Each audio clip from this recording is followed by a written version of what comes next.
The enormous popularity of WCW Nitro in 1996 and 97 led to the inevitable, as Turner Broadcasting bosses greenlit another 2-hour show to be taped on Tuesdays and aired on Thursdays, though the debut episode was live.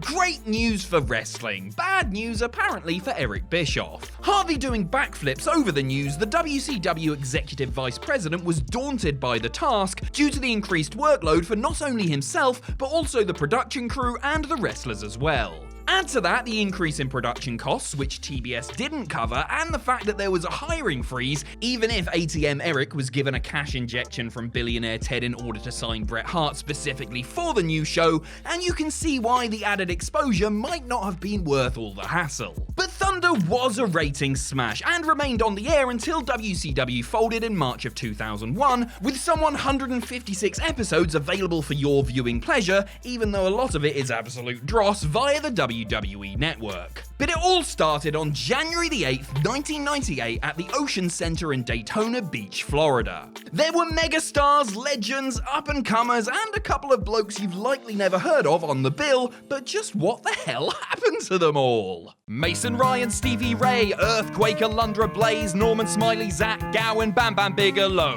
Ahmed Johnson, Torrey Wilson, Buff, Bagwell, Robert Gibson, Dave Taylor, Terry Taylor, and Godfather's Holmes.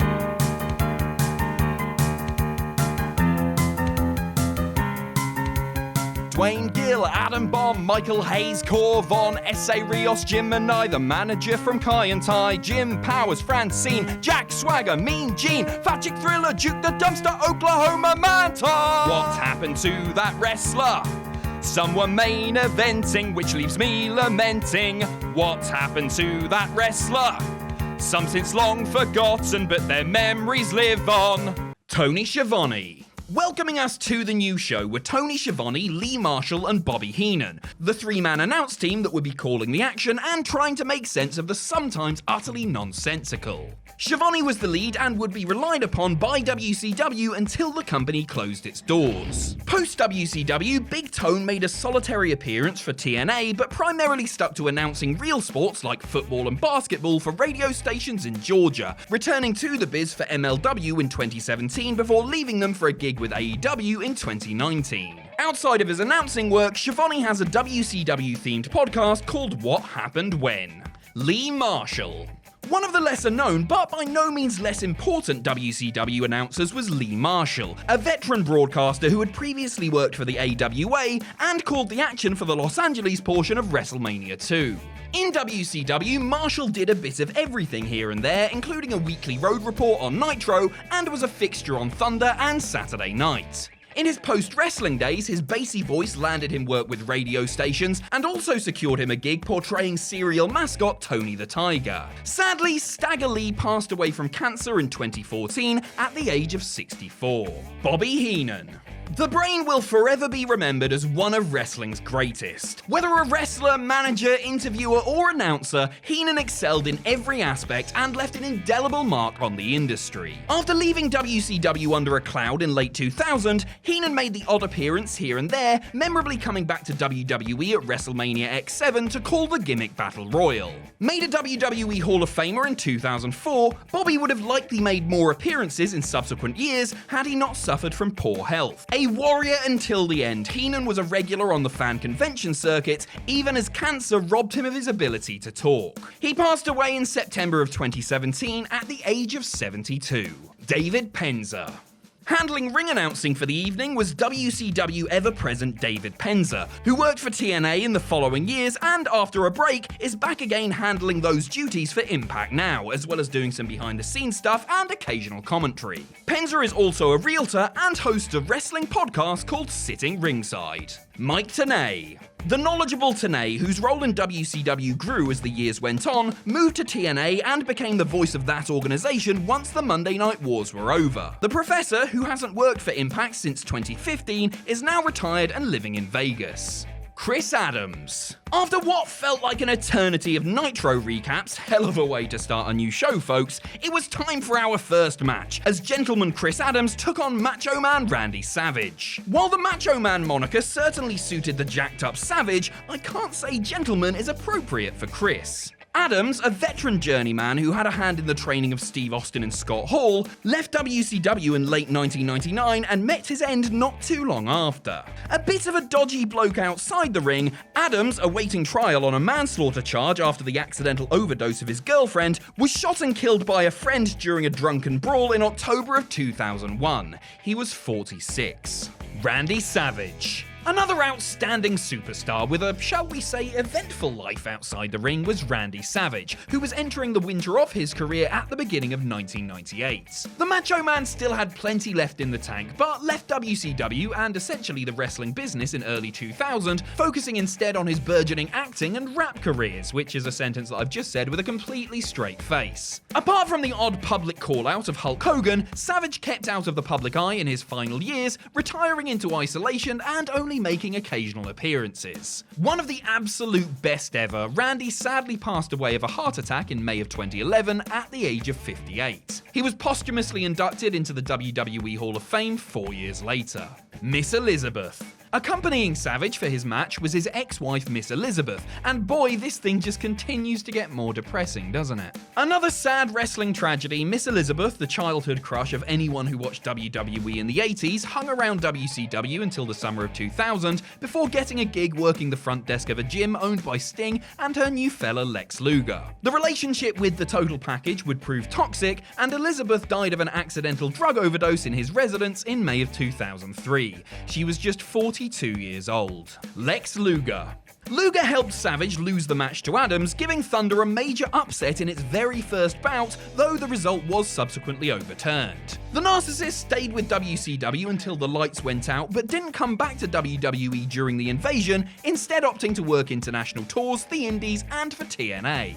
But getting booked was the least of Lex's worries in this era, as his personal life got rapidly out of control, his substance abuse issues exacerbated by the death of Liz, and other run-ins with the law. Thankfully, his story has a somewhat happy ending. After suffering a debilitating spinal injury and realizing he needed to change his life around, Luger kicked the pills and booze and found Christ. Nowadays, he lives a simple life in Buffalo, New York, living with his mother and spending his free time volunteering at local schools and churches, as well as the occasional appearance at wrestling conventions. J.J. Dillon. At the close of the first match, on-screen authority figure J.J. Dillon came out to survey the scene. The former Four Horsemen manager left WCW later in the year, and it was at that point that he knew his full-time career in wrestling was over. He ostensibly retired and penned the book Wrestlers Are Like Seagulls while working as a corrections officer in Delaware. He was inducted into the WWE Hall of Fame in 2012 and is now retired. You can still catch him at the odd wrestling convention or fan fest. Hulk Hogan.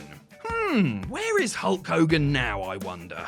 Look, there are about 15 first-class punchlines running through my frenzied mind right now, but since I don't want to get gawked into oblivion, let's just say that the Hulkster is probably knackered after a long, hard day of tanning and drinking beer and is just about to go to bed. So, good night, Hulkamaniacs and jabroni marks without a life that don't know it'll work when you work a work and you work yourself into a shoot. Marks, brother! Eric Bischoff. Coming out with Hogan for the interview is Eric Bischoff, who must have felt on top of the world as WCW's high-flying president and on-screen antagonist with the NWO.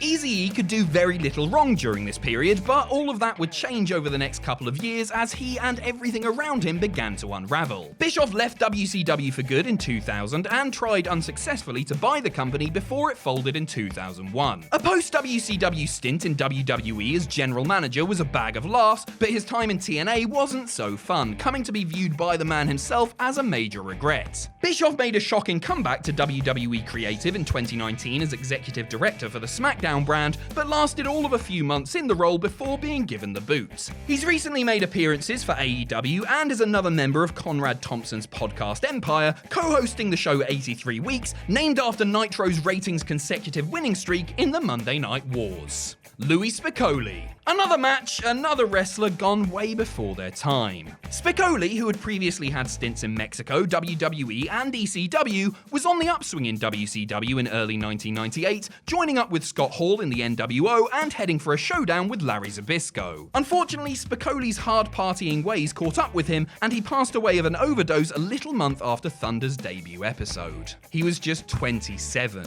Rick Martel. Getting the W over the former Rad Radford was Rick Martel, a surprising addition to the WCW roster. The model was set to return to WWE, but opted for Turner after a pay dispute with Vince McMahon. Regrettably, Martel's in-ring career would come to an end after only a handful of WCW matches due to a succession of injuries. Life after wrestling has been quiet for Martel as he shunned the spotlight and an apparent WWE Hall of Fame induction in favor of spending time with his family and managing the commercial real estate properties he invested in during his grappling days. Tenzan. On loan from overseas ally New Japan was Hiroyoshi Tenzan, a founding member of sister stable NWO Japan. A bit-part player in WCW, Tenzan was a major star in his homeland, winning a plethora of titles and tournaments and cementing his reputation as one of New Japan's toughest and most durable wrestlers. And he's still going strong as he approaches his 50th birthday, working on the undercards of New Japan shows. Ohara. Losing a quick match to Tenzan is his fellow countryman Michiyoshi Ohara, or simply Ohara here, as WCW pioneered the sacrificing of wrestlers' first names. That's where Vince got it. Ohara's career slowed down in the mid-2000s as he left New Japan in favor of becoming a freelancer, retiring in 2008 due to injuries sustained in a car accident. The one-time IWGP Tag Team Champion hasn't been seen in the business since. Sonny Ono. Oh no, we can't forget about Sonny now, can we? The man accompanying Ohara would, along with several other WCW performers, sue WCW for racial discrimination after he was released in late 1999. The lawsuit was eventually settled out of court, and while he has made the odd appearance here and there, and acts as an agent for several wrestlers, Ono's main focus these days is managing his real estate properties. Chris Jericho. And who's this fresh-faced young lion in the white tights? 20 plus years later, and Jericho has cemented himself as one of the GOATs thanks to his incredible body of work in WWE and now AEW. Le Champion is a true renaissance man who has somehow managed to stay at the summit of the industry as he continues to reinvent himself. Outside of the ring, Jericho is a successful author, musician, and podcast host. Ric Flair. Y2J's opponent was Ric Flair, the man WCW management were forever trying to push out the way despite his enduring popularity. Obviously, it never quite worked as the Nature Boy stuck around until the bitter end and then later joined WWE, where he wrestled until his much publicised retirement in 2008. It's been a topsy-turvy road for Flair in recent years, but he seems to be back on his feet after health and financial issues. He's still associated with WWE and makes the occasional appearance here and there. He's also, somewhat bizarrely, becoming something of a geriatric mascot for the rap community, showing up in music videos and red carpet events. Meng. After Jericho and Flair's technical little ditty, it was time for something completely different, with a hoss fight between Meng and the Giant. The man perhaps better known as Haku left WCW in early 2001, while he was their hardcore champion no less, returning to WWE for a brief spell before easing into semi-retirement. Now in his 60s, the world's hardest wrestler still occasionally steps into the squared circle and has ties to the business through his sons who wrestle for New Japan. Jimmy Hart. Accompanying Meng to ringside is Jimmy Hart. The wrestling manager extraordinaire is a WWE Hall of Famer and a popular fixture on the convention circuit. He's also involved in the running of Hogan's Beach Shop in Clearwater Beach, Florida. The Giant. Well, it's the Giant. Just doesn't have the same ring to it, does it? Rechristened the Big Show in WWE, Andre's avatar had himself, and continues to have himself, quite the career, having done just about everything there is to do and leaving a legacy as one of wrestling's best ever big men. He's slowed down in recent years and only really slaps on the singlet for special occasions, instead focusing his energies on his burgeoning acting career and projects like the Netflix series The Big Show Show. Goldberg. One of the few success stories of WCW's later years was Goldberg, a truly organic superstar who took the industry by storm, becoming one of its biggest draws from seemingly out of nowhere. At this point, DeMann was really just getting started, but was gathering momentum thanks to his impressive winning streak. These days, WWE still use Goldberg as a special attraction, and he's been Universal Champion twice since coming out of retirement in 2016. He does a couple of matches per year, and when he's not training to get in shape for those, he books gigs in films and television shows and raises his teenage son in Texas. Steve McMichael. The man eating the jackhammer was Super Bowl winner Steve Mongo McMichael. The former Horseman left WCW in 1999 and now manages Mongo McMichael's restaurant in Romeoville, Illinois, and hosts a Sunday morning radio show. Scott Steiner. An absolute godforsaken tyrant during WCW's dying days, Scott Steiner didn't mellow much once the company bit the dust in 2001. He had a bungled run in WWE and then moved to TNA and continued performing on the indies throughout the years, but the big bad booty daddy will have to slow down if not stop completely after a series of health scares. He managed to branch of the franchise restaurant chain Shoney's until that closed down in 2020 due to the effects of the coronavirus pandemic. Undeterred, he has announced plans to open up a sports bar in the near future. Rick Steiner. Positively tranquil by comparison, Scott's older brother Rick hung around the business after WCW's demise, working in Japan for TNA and on the indies. He only wrestles select dates, usually tagging with Scott nowadays, but is plenty busy as an elected representative. Yes, the dog-faced gremlin currently serves on the board of the Cherokee County School District in Cherokee County, Georgia, representing District 4, my favorite district. Ted DiBiase. Seconding the Steiners was Ted DiBiase, who had retired from wrestling years prior, but accepted a truckload of cash to show up in a suit a couple of times a week and laugh maniacally. Transitioning from manager to backstage road agent before his departure in 1999, the $1 Million Man has worked as a creative consultant and road agent for WWE in the past, and is always good for a cameo. A born-again Christian, Ted's day job is working in his ministry, though the operation is under scrutiny after becoming embroiled in a massive embezzlement scandal that also involves his sons Brett and Ted Jr. Buff Bagwell. One of the poor saps tasked with taking on the Steiners was Buff Bagwell, who broke out of the pack in the late 90s to become a star in his own right. But Buff didn't quite have the stuff when WCW closed and he went to WWE, his one televised match against Booker T being so bad that it almost killed off the invasion from the get-go. Since that fateful night, Buff has wrestled on the indies and appeared at conventions, and incredibly had a spell working as a gigolo. Bagwell, still dusts off that ridiculous top hat for the occasional match, but will have to wait a while before stepping into the ring as he recovers from injuries sustained in a serious car accident in August 2020. Conan. Tagging with Buff was Conan, who continues to be involved with wrestling in various capacities, whether as a creative consultant, booker, commentator, or as the podcast host of the popular Keeping It 100. Larry Zbyszko. The living legend, who once sued Chris Jericho over the use of that moniker, had an Indian summer in late 90s WCW, experiencing an uptick in popularity that led to him leaving the announce desk, coming out of retirement, and working matches once again. After WCW, Larry continued wrestling intermittently until 2015, the same year he was inducted into the WWE Hall of Fame. He is now retired. Ray Traylor.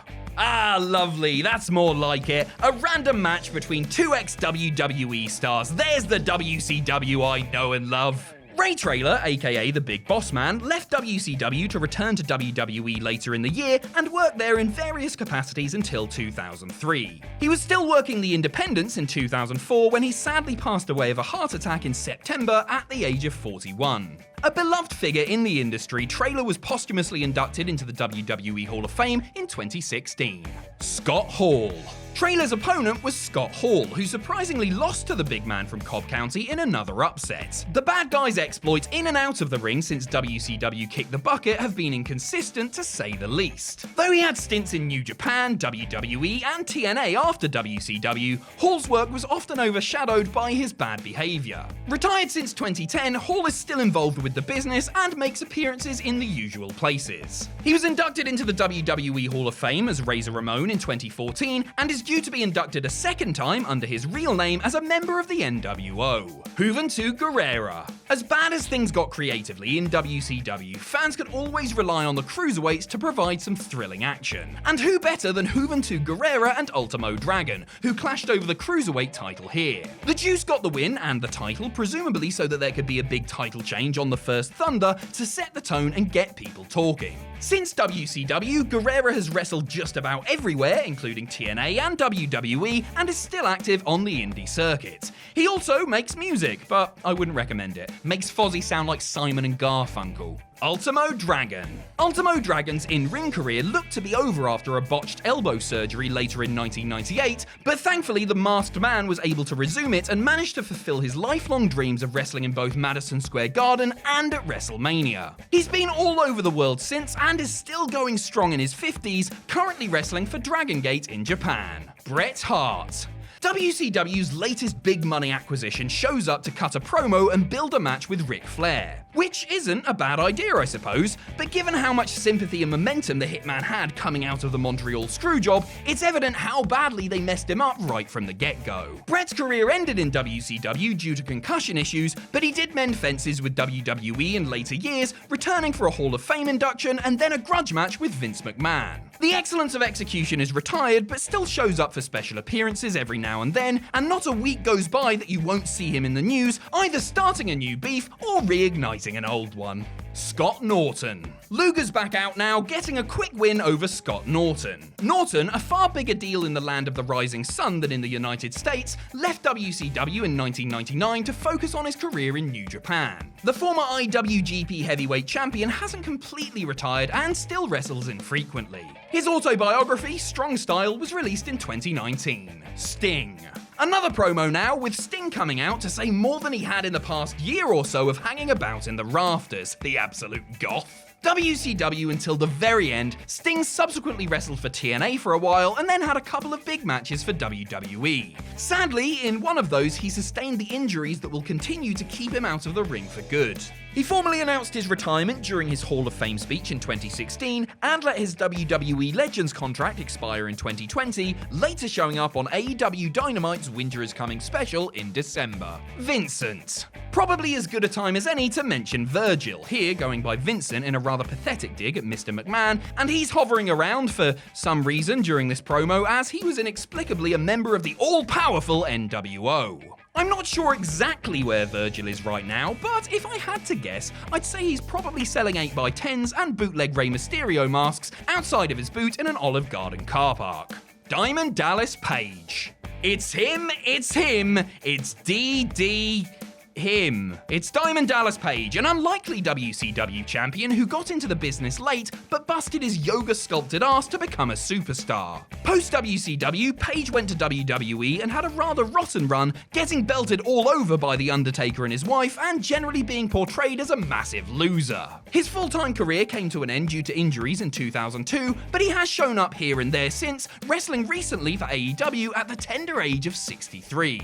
Most of DDP's time is taken up with DDP Yoga and helping to rehabilitate his former wrestlers like Scott Hall and Jake Roberts. He was inducted into the WWE Hall of Fame in 2017. Kevin Nash. Often maligned for his laid-back, almost cavalier approach to the business and perceived role in the downfall of WCW, Nash's reputation has certainly bounced back since the organization went under. He had the requisite second and third run in WWE and also worked extensively for TNA during some of the company's critical years. Now in his 60s, Big Daddy Cool is retired, though he remains in better shape than about 75% of active wrestlers. He was inducted into the WWE Hall of Fame as Diesel in 2015 and will be inducted again under his real name as a member of the NWO. A regular and good value shoot interview subject, and always popular at fan conventions and Comic-Cons, old Vinny Vegas also does a lot of work in TV and movies. No nude scenes yet, unfortunately.